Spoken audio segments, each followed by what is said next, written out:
Hello guys, in today's video I'm going to show you how to add a Call Now mobile button to your WordPress website. Let's begin. First, go to your official WordPress website, click on Login, and sign in using your Google account for a quick access to your dashboards. From your dashboard, head over here, click on Edit Site to access the editor. Then simply click on the plus icon over here on the top left and search for button and insert it to your page. Now this is what the button block looks like. Over there, you can hover on it and you should now have more options. Click on the link icon above the button, then you can easily type the tail semicolon option.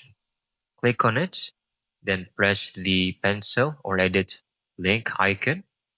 Then you can now easily type in your phone number over this section. Once done, make sure to hit save. And after that, you should also try to modify the text of your uh, button also. And make sure to hit save over here. And that's it. You have now successfully added a button, Call Now, to your website. I hope you found this video very helpful.